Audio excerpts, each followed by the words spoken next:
Brooks, Tajuan, Lunan. Lunan trying to go up strong. Does so. Can't get the roll. Good hustle down low. Fighting for the ball aggressively, and we've got a foul. Tajuan Porter went up strong to get the rebound. Watch exclusive live video from Amen Corner at the Masters with Amen Corner Live and bonus play-by-play coverage of the entire field with Masters Extra throughout the tournament at cbssportsline.com/masterslive and masters.org. And JB, Joel Anthony just went to the bench, but one of the problems that UNLV is going to have when he's in the game and he's looking to block every shot, he's out of position to rebound. And we talked about the importance of being able to limit Oregon to just one shot each possession. And he got 2 quick fouls, so he's on the bench. Tajuan, strong move to the hoop. Tajuan Porter, 6'6", 225. Big fella not only played big, but he played wide. Book on him. What we just saw, visual embellishment of that, uses his body well. Very active around the basket.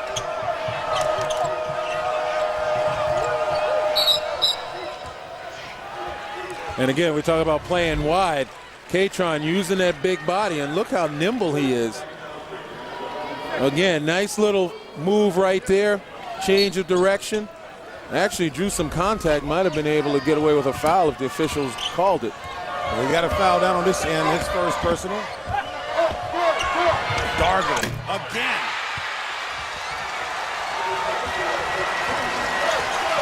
Joe Darger, an excellent three-point shooter. He's a catch-and-shoot guy, and we've seen that as Kruger will pick up the foul on this end. First personal on Kevin Kruger.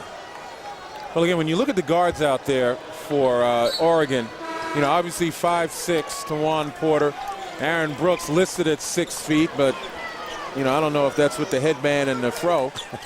But in the end, I mean, the mismatch comes with Hairston, particularly a guy who's very good at handling the ball, getting where he needs to be, and can take you off the bounce. Off the bench for UNLV in the game now, Curtis Terry and Marcus Lawrence. Porter up strong. Yeah, he likes the action down low, physically so. Well, again, Oregon got away with one right there. It looked as though it might have been a double dribble. The official signaled that the ball was knocked out of Porter's hands. But UNLV certainly up. 13-11, Oregon Ducks on top of the 7-seeded Rebels.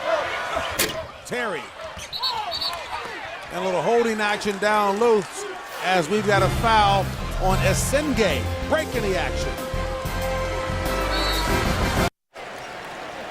Joe Darger off the bench for UNLV, helping to narrow the gap, a 2-point game. And Lynn, both of these teams like the up-tempo, but you think right now it's favoring Oregon. Well, it certainly is. UNLV missing shots 4-14 from the field, and what that's doing is allowing Oregon to get out and get in transition, allowing them to get higher percentage shots. And certainly on the board, Oregon has the advantage 11-7.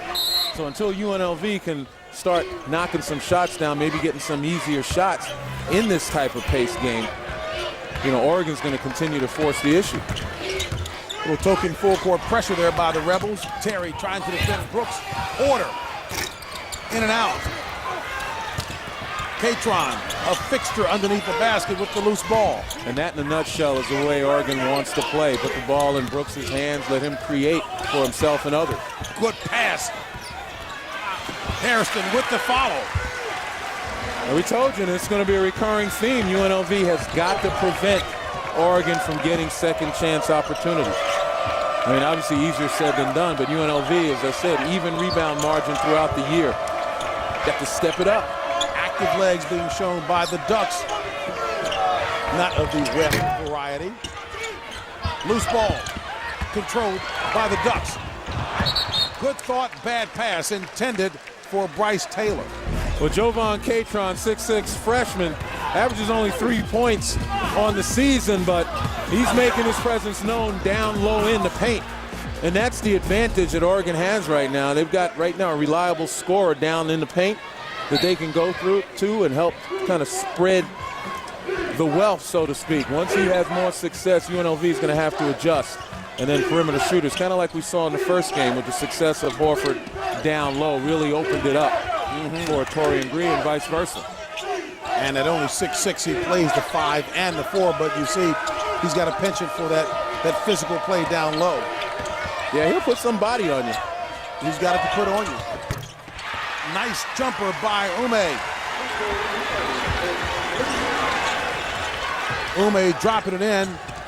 That's his first three-pointer.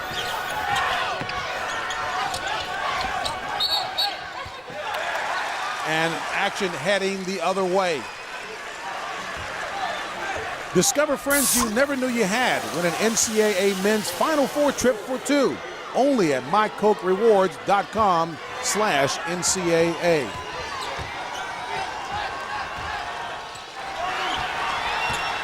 15-14 ball game, 9:58 left in the first half. Kruger rebounded by Darger. Darger has been very active off the bench and effective. He's got 8 to lead the running Rebels. Well, did you see that?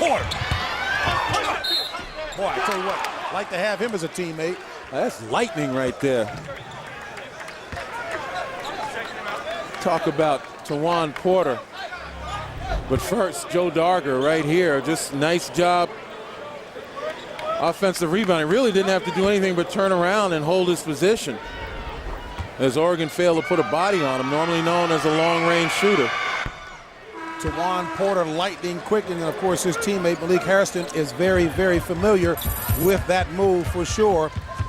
No one serves college sports fans better than CSTV, the 24-hour college sports network from CBS Sports. To get CSTV, go to CSTV.com. Harrison, as I was mentioning, a teammate of Porter's at Detroit Renaissance High School, so he knows all about the blazing quickness and speed of Porter. And when you know a guy can beat people off the bounce at will, you try to get yourself open, because he'll also keep your hands full. Good defense on the inside by Harrison.